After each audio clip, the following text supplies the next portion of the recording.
Assalamualaikum warahmatullahi wabarakatuh. Selamat pagi anak-anak. Bertemu kembali dengan pembelajaran bahasa Indonesia. Kali ini masih di kelas 9 semester 1 bersama Pak Pujito.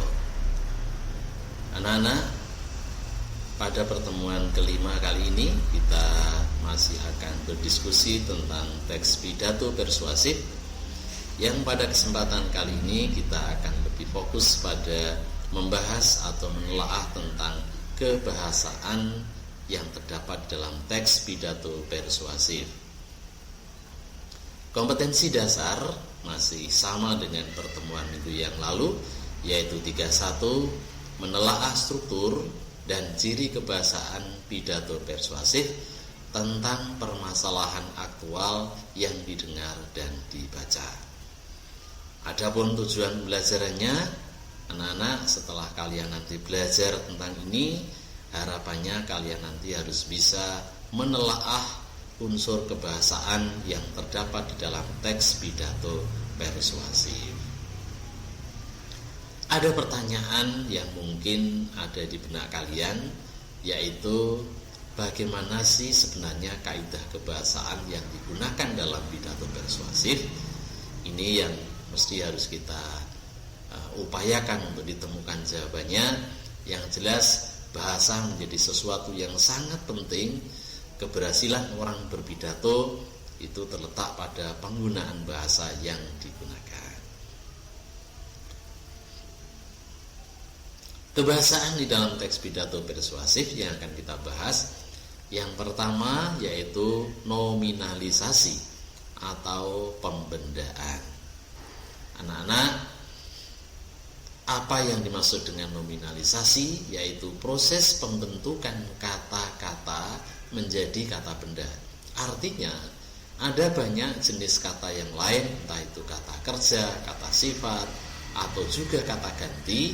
Setelah diproses, dibentuk dengan diberi imbuhan, maka akan berubah menjadi kata benda. Yang demikian itulah yang dinamakan pembendaan. Contoh, kalimat pembelajaran menggunakan sistem daring. Kata pembelajaran itu sebenarnya berasal dari kata belajar. Yang belajar itu adalah kata sifat, namun setelah diproses, dibentuk dengan diberi imbuhan poan menjadi pembelajaran, dan ternyata kata pembelajaran itu sudah berubah menjadi kata benda. Maka yang demikian dinamakan nominalisasi atau pembendaan. Contoh kedua, kebersihan harus diutamakan.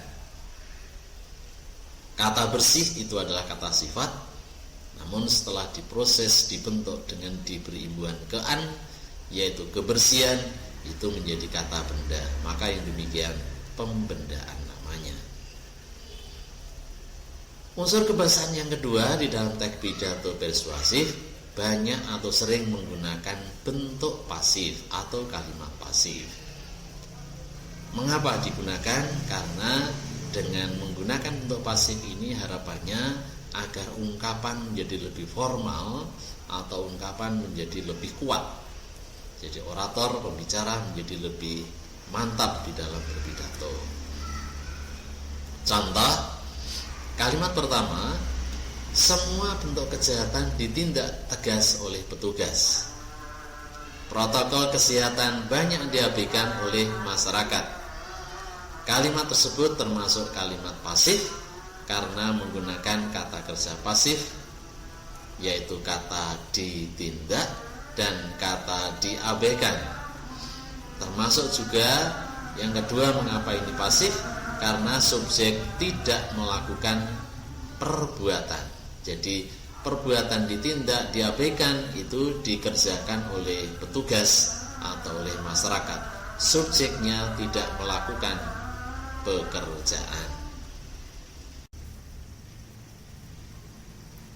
Anak-anak, untuk unsur kebahasaan yang ketiga yaitu kata ganti orang, yaitu yang sering digunakan dalam berpidato adalah kata ganti orang yang bersifat umum.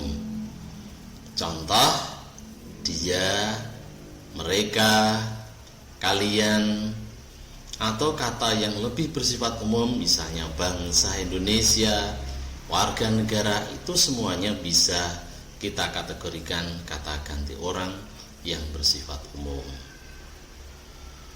Unsur kebahasaan yang keempat, kosakata. Banyak hal yang seringkali digunakan di dalam teks pidato, mulai dari banyak menggunakan istilah. Istilah itu adalah kata umum yang berkaitan dengan bidang tertentu. Misalnya istilah pendidikan kalau pidatonya bertema pendidikan, istilah teknik apabila pidatonya berkaitan dengan teknik, istilah misalnya politik kalau pidatonya berkaitan dengan politik, dan seterusnya. Di dalam teks pidato juga seringkali menggunakan kata-kata yang sepadan, yaitu yang bersinonim, atau juga ada kata-kata yang berantonim, berkebalikan maknanya. Konjungsi atau kata penghubung itu banyak digunakan dan bervariasi, baik konjungsi antar kalimat ataupun konjungsi di dalam kalimat. Kata emotif yaitu kata yang cenderung berkaitan dengan perasaan, kata-kata yang bisa menggugah perasaan, karena persuasif itu berusaha untuk meyakinkan orang, maka kata-kata yang bersifat menggugah perasaan atau emotif itu harus perlu digunakan. Kemudian kata modalitas ini berkaitan dengan derajat kepastian, seberapa pasti itu bisa digunakan untuk memersuasif orang lain. Misalnya kata sering, atau umumnya, atau paling banyak. Kata-kata itu menunjukkan derajat kepastian yang tinggi, sehingga itu sering atau banyak digunakan di dalam pidato persuasif.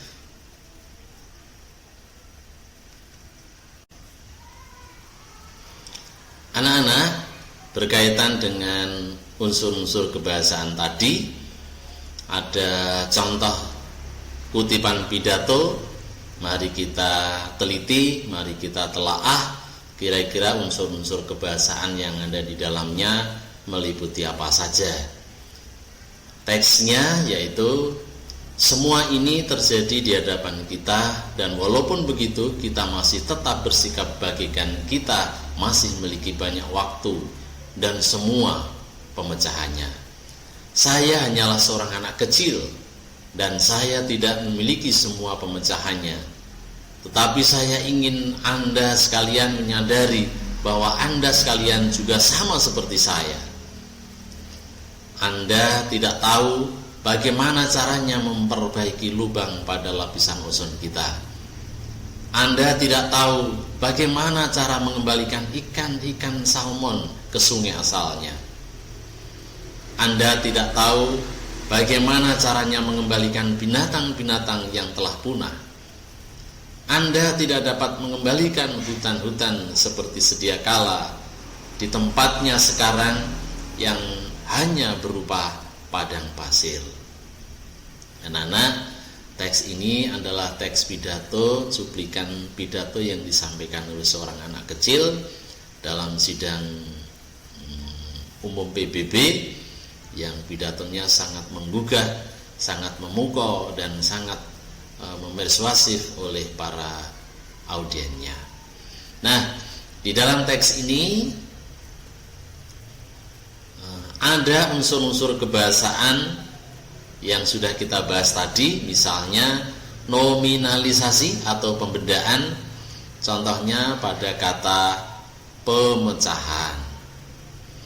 Kemudian bentuk pasif di kalimat awal, semua ini terjadi di hadapan kita, itu juga termasuk bentuk pasif.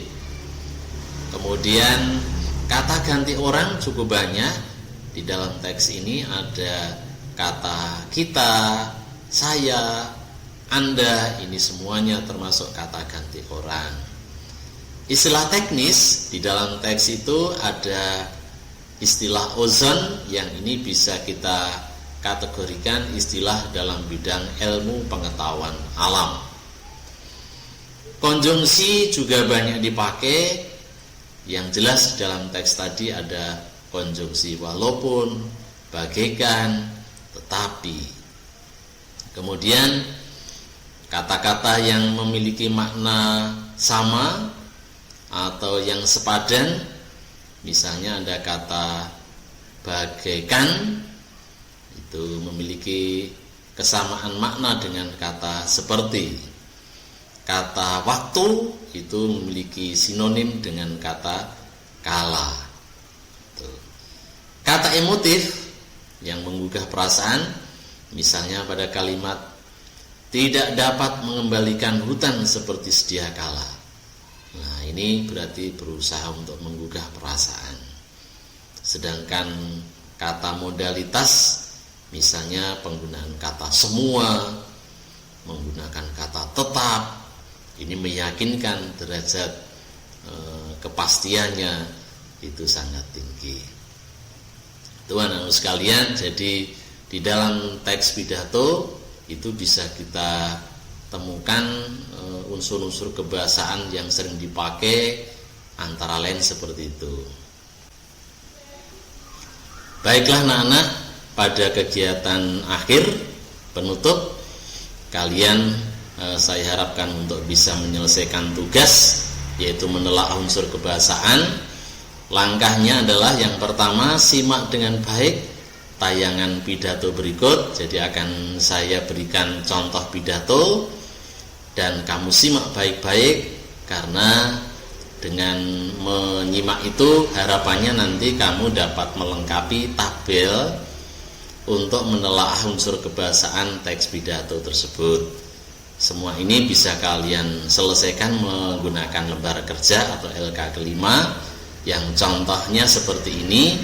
Jadi nanti kalian mengerjakannya boleh menggunakan LK ini atau boleh di kertas lain, asalkan yang kalian bahas adalah unsur kebahasaannya, misalnya tentang pembendaan, bentuk pasif, kata ganti orang, dan sebagainya. Dan tulislah contoh kalimat atau kata yang terdapat dalam teks pidato tersebut yang bisa digunakan untuk membuktikan unsur kebahasaan tersebut. Nanti setelah selesai, kalian kirimkan hasil kerjamu melalui Google Classroom di kelasmu. Nah anak-anak, silahkan cermati, simak dengan baik pidato berikut ini.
Itu tadi contoh pidato persuasif yang telah dibawakan oleh kakak kelasmu. Dan sekali lagi, analisis, telaah pidato tadi, unsur kebahasaan yang meliputi pembendaannya ada apa tidak, bentuk pasifnya tadi yang mana, dan seterusnya sampai kata-kata modalitas itu kira-kira seperti apa contohnya. Demikian anak-anak, silahkan untuk langsung belajar dan segera selesaikan tugas ini. Akhirnya saya hanya bisa menyampaikan selamat belajar, semoga sukses dan bertemu kembali pada pertemuan mendatang. Assalamualaikum warahmatullahi wabarakatuh.